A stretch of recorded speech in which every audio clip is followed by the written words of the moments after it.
নবম শ্রেণীর সম্প্রীতি শিক্ষার্থী, আমার সৌহার্দ্যের শিক্ষার্থী, আমার ভালোবাসার শিক্ষার্থী, প্রত্যেকের এই সকালের শুভ্রতার একটা অভিবাদন।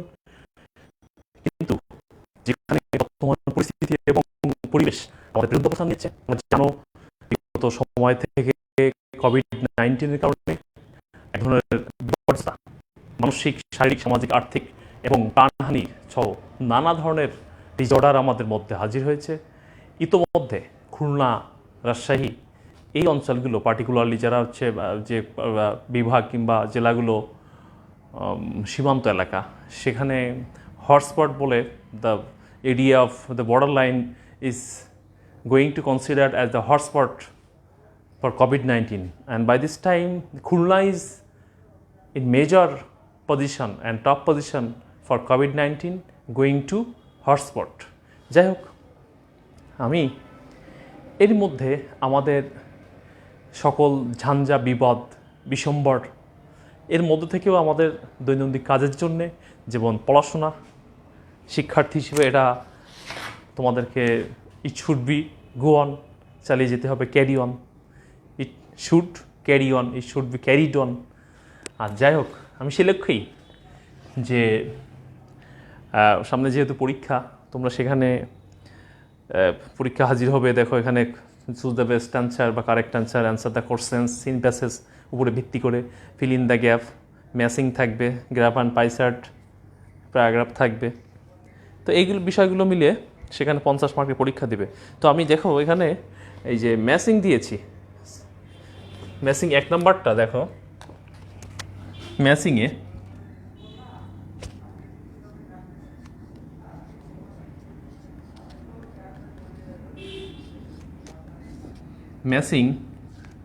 আচ্ছা নাম্বার 1 আমি উত্তর লেখার চেষ্টা করছি। দেখো ম্যাচিংয়ে হচ্ছে উত্তর লেখার জন্যে সেন্টেন্স প্যাটার্ন যারা জরুরি, প্রত্যেক বাক্যে সাবজেক্ট কই, ভার্ব কই, অক্সিলারি ভার্ব দিয়ে একটা অংশ আছে কি না কলম এর মধ্যে, তাহলে ওই অক্সিলারি ভার্ব কোন ধরনের মেইন ভার্ব গ্রহণ করে কিংবা করবে কি না, লিঙ্কিং ভার্ব হিসেবে আছে কি না, এ ধরনের একটা পরিশীলিত ধারণা যদি থাকে, বাক্য ভুল হলেও নিজের মধ্যে সেটা উপলব্ধিতে এসে যায়। কিন্তু তো আমি সেভাবেই দেখো, প্রথমে corona viruses R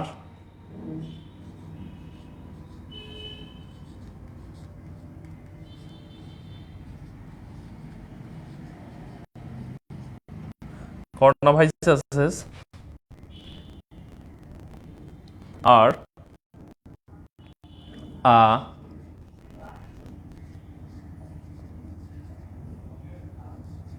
large family of viruses of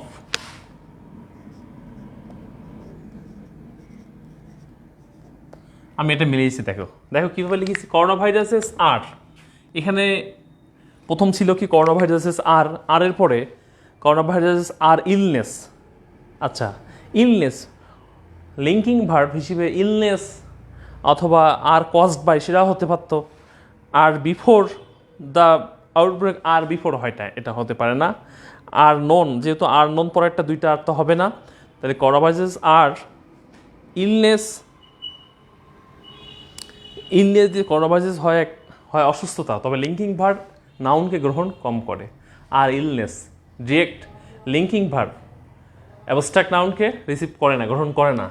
যাই হোক, এসব ধারণা তোমাদের ক্লাসে কিন্তু আমি বলেছি আগেই, আবারও এগুলো মনে রাখতে হবে। They May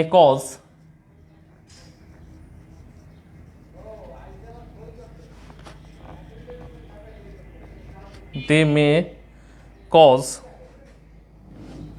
illness. এই দেখো কজ, মে কজ, এই মেইন ভার্ব, এখানে কজটা হচ্ছে মেইন ভার্বের সঙ্গে ইলনেসটা গ্রহণ করেছে, abstract noun. They may cause illness in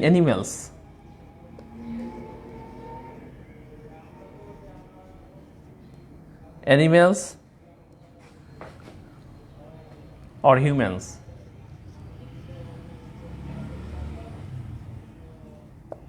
এটা আচ্ছা, তাহলে এবার হচ্ছে সি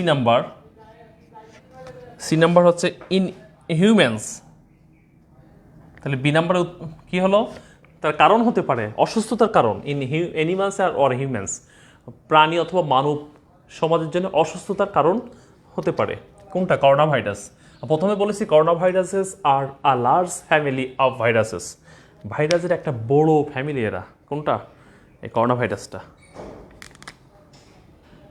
আচ্ছা, এবার in human several coronaviruses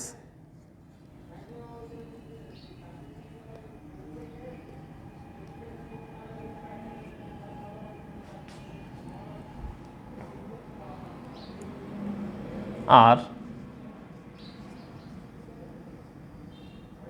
most known, কিংবা আর নন বলতে পারো,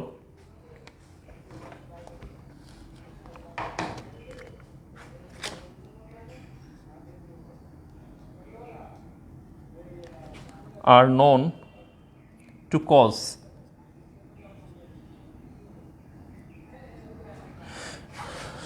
cause respiratory problem,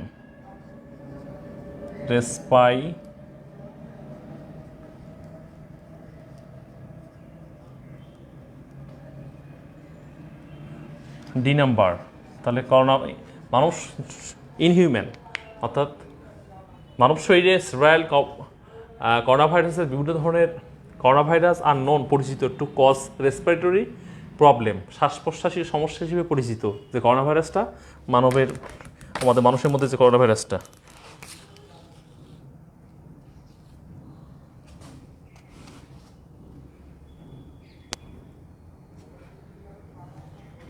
ডি নাম্বারে COVID-19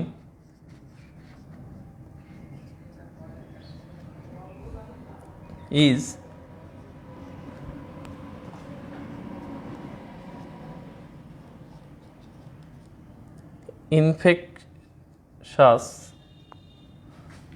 infectious disease,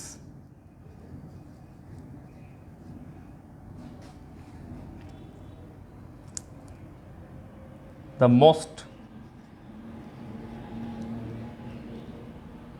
recently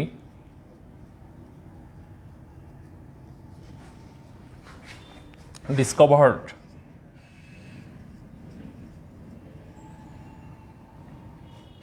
coronavirus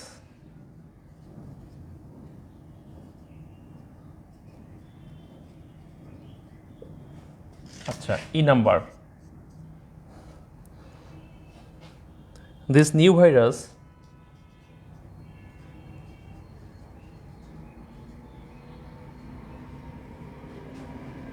and disease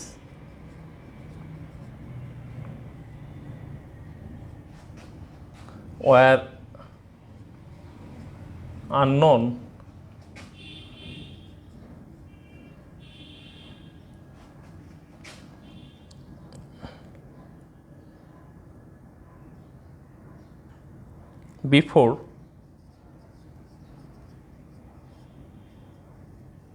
before the outbreak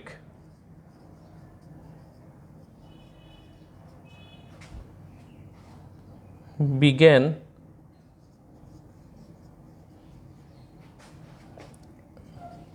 in Wuhan,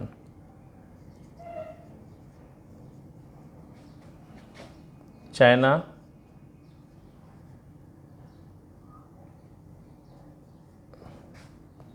in December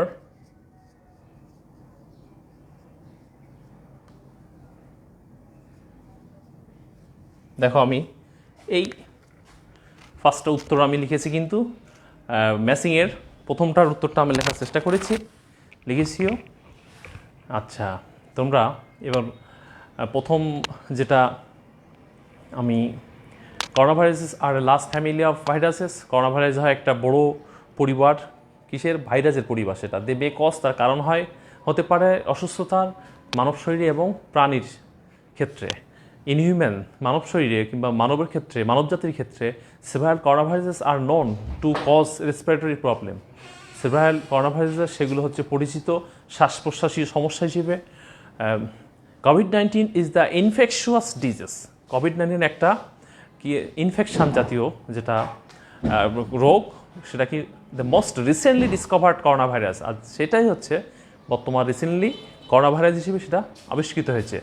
this new virus, এই নতুন ভাইরাসটা অ্যান্ড ডিজিজ রোগটা ওয়ার আননোন, এটা অপরিচিত ছিল before the outbreak began in Wuhan. উহানে এটা প্রকাশ পাওয়ার পূর্বে, কোথায় সে উহানটা? চায়নাতে। আর কত সালে? ডিসেম্বরে 19 সালের। আচ্ছা, আমি এটা মুছে এবার 2 নাম্বার যে ম্যাসিং সেটা উত্তরটা লেখার চেষ্টা করছি। আমার শিক্ষার্থীদের আমার যে নির্দেশনা থাকবে, তোমরা এই ম্যাসিং সংক্রান্ত বিষয় উত্তরের ক্ষেত্রে আমি যতটুকু বুঝি যে তোমরা সম্পূর্ণ অর্থের উপরে ভিত্তি করে লিখে থাকো, কিন্তু অর্থ তো অবশ্যই অর্থের প্রাধান্য থাকবে, আরও থাকবে কি গ্রামার, বাক্যের প্যাটার্নের প্রাধান্য। বাক্যের ক্ষেত্রে সঠিক হচ্ছে কি না গ্রামাটিক্যাল বিষয় খেয়াল রাখলেও এটা যথার্থ অবস্থা সম্পর্কে ধারণা পাওয়া যায়। এখানে 2 নাম্বার, এবার 2 নাম্বার, উইমেন ইন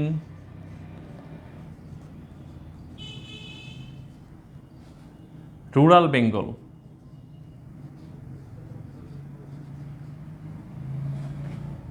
কিংবা rural Bangladesh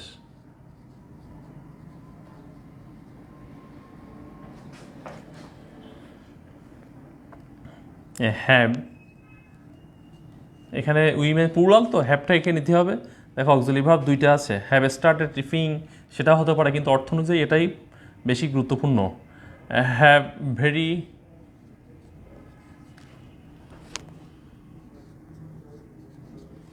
few opportunities of work.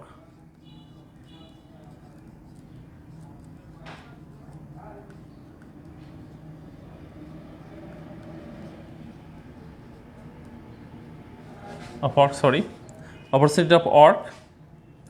আচ্ছা, outside the home, outside the home. Okay, B নাম্বারে যেটা লিখবো আমি, they are compelled,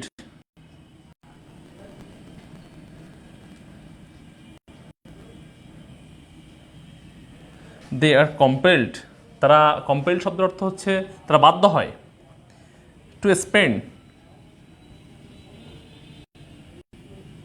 spend S P N D present verbs past verbs S P N D, তারা বাধ্য হয় ব্যয় করতে, দেয়ার হোল লাইফ, তাদের পুরো জীবনটা,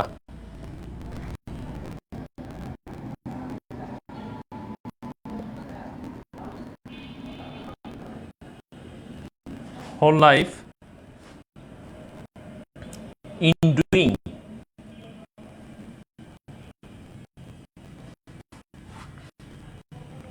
household chores।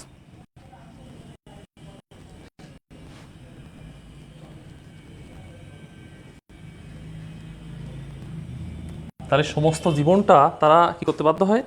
সমস্ত জীবনটা হচ্ছে কম্পেয়ার টু স্পেন্ড, বাধ্য হয় ব্যয় করতে, সমস্ত জীবনটা ইন ডুইং করে, হাউসহোল্ড সোর্স গৃহস্থলী কাজ করে ব্যয় করতে বাধ্য হয় তারা।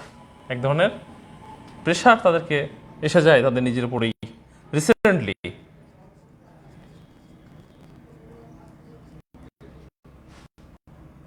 The ILO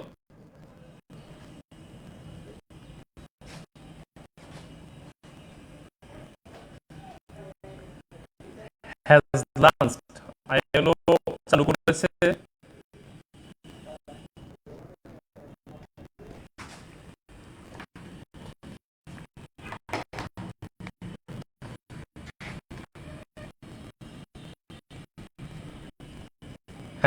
has launched a project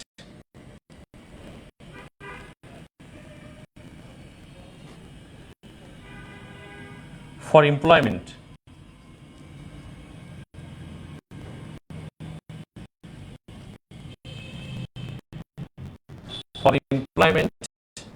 of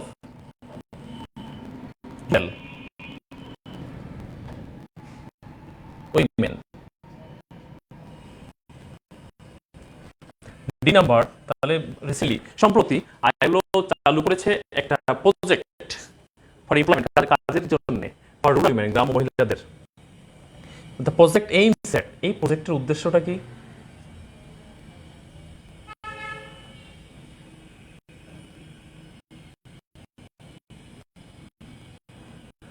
প্রজেক্টের উদ্দেশ্য হচ্ছে এইমস এট ট্রেনিং রুরাল উইমেন।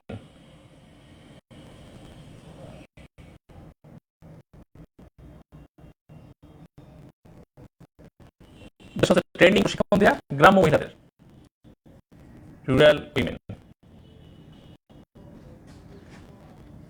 কোথায়?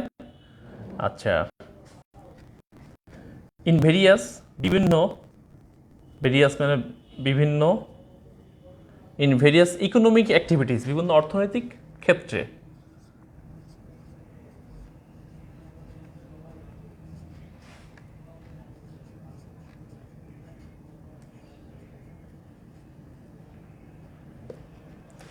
E number, very poor women, যারা হতদরিদ্র মানুষ।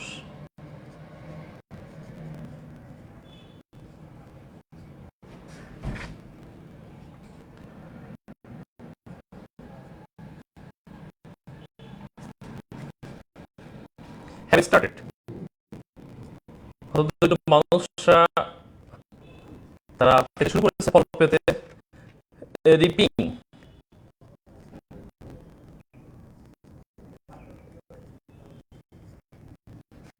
দ্য বেনিফিট, এর ফল পেতে শুরু করেছে, বেনিফিট অফ দিস,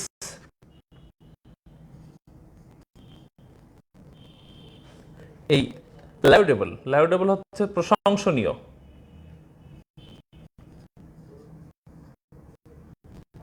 ভালো প্রজেক্টের।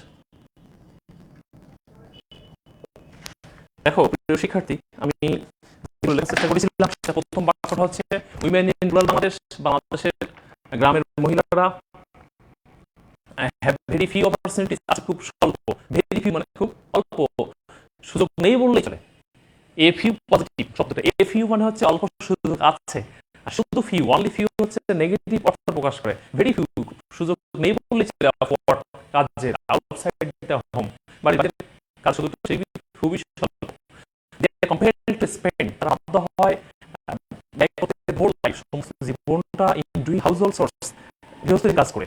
রিসেন্টলি সি নম্বরে, the ILO has launched, ILO চালু করেছে আ প্রজেক্ট ফর এমপ্লয়মেন্ট, তাদের জন্য একটা প্রজেক্ট চালু করেছে অফ রুরাল উইমেন, গ্রামের মহিলাদের। And D number, the project aims at, এই প্রজেক্টের উদ্দেশ্য ট্রেনিং প্রশিক্ষণ দেওয়া রুরাল উইমেন, গ্রাম মহিলাদের, ইন ভেরিয়াস বিভিন্ন ধরনের ইকোনমিক অ্যাক্টিভিটিস, অর্থনৈতিক কার্যক্ষেত্রে।